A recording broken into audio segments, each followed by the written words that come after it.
guys, and welcome to my Giro d'Italia preview show. My first Grand Tour preview show and first Grand Tour of the year, so I thought it was fitting.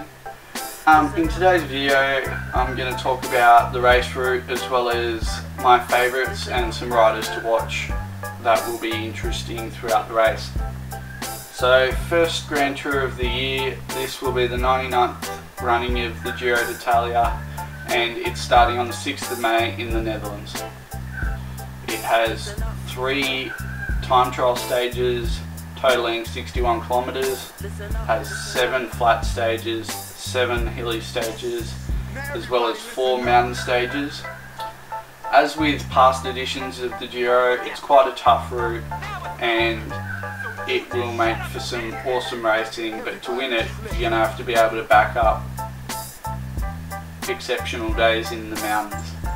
Also, a talking point from previous editions of the Giro as well as several races this year have been the weather, with races such as Liège-Bastogne-Liège being undertaken in less than ideal conditions. In the past, the Giro, I can think of 2 exceptional examples of where the weather has made a great stage.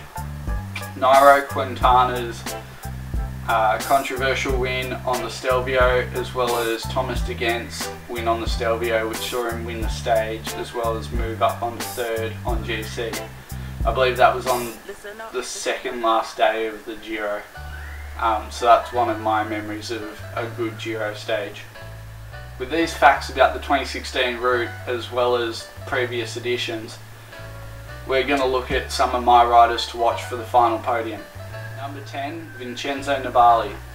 Past winner of the race and a homeborn favourite, Nibali goes in with his Astana team with mixed form so far in 2016. A win in the key stage up Green Mountain as well as the overall win at the Tour of Oman have been the only real highlights of Nibali's 2016 campaign. A top 10 in Tirreno Adriatico also showed a little bit of form, however races since then have seen a dip in results again. The obvious favourite for the race, all going well, Nibali should podium. Number 9, Inna Zakarin. The 26-year-old Katusha rider has mounted hopes of a Russian resurgence in cycling over the past 2 seasons, with strong results such as those at the Tour of Romandie last year and the Tour of Romandie this year. A top 10 in every stage race he's started thus far in 2016, including a 4th in both the Tour of Romandie and Paris-Nice, as well as a 5th place at Liège-Bastogne-Liège. Zakarin appears to have strong form in both climbing and time trialling, making him the perfect candidate for a podium place.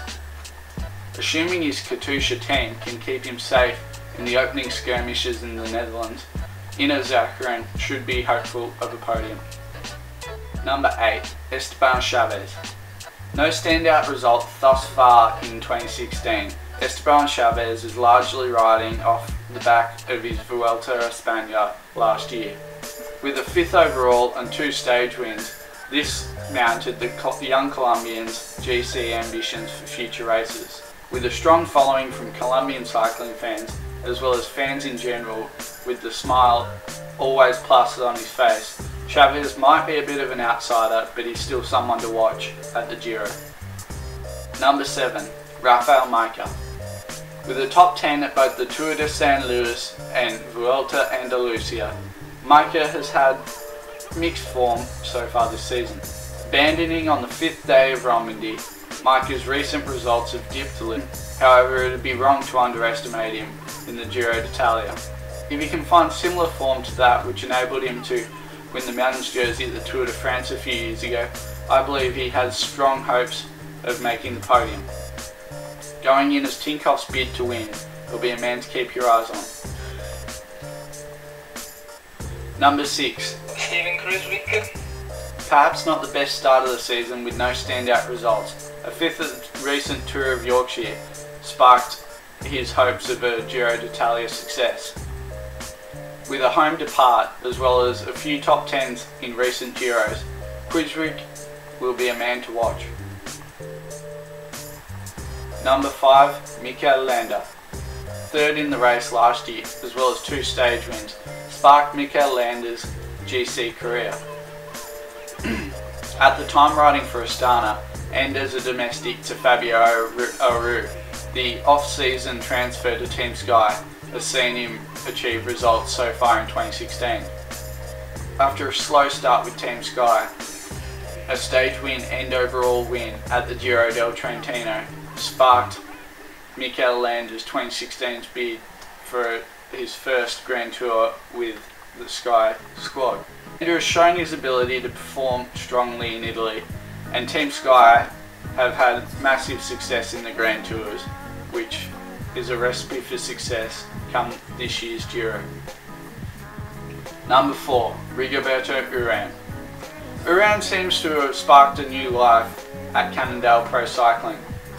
With 2 second places at the race overall in his past Palmares, Urán seems to have the ability to win on Italian roads. However, with a slow start to 2016 with no notable results, Urán will be a bit questionable come the 6th of May. Number 3, Alejandro Valverde. In his first Giro, he will go in as a favourite. Despite getting towards the end of his career, strong results in 2016 prove that Alejandro Valverde still has what it takes to win. Wins at Flèche Wallonne and Vuelta Andalusia have sparked Alejandro Valverde's Giro d'Italia hopes. All going well, Alejandro Valverde could well get a podium in his first time at the Giro. Number 2, Tom Dumoulin. The young Dutchman went from TT specialist to GC hopeful in last year's Vuelta. With a home start, Dumoulin has been hyped up to win the opening TT and take the pink jersey. With strong results recently at the Tour of Romandie and earlier in the season at the Tour of Oman, the young Dutchman appears to be in good condition to go and take another strong Grand Tour overall result. Number 1, Domenico Pozzovivo. Returning to the race he crashed out of 12 months ago, Pozzovivo has shown alright form thus far in 2016. A 7th overall at the Giro del Trentino and the Tour Down Under.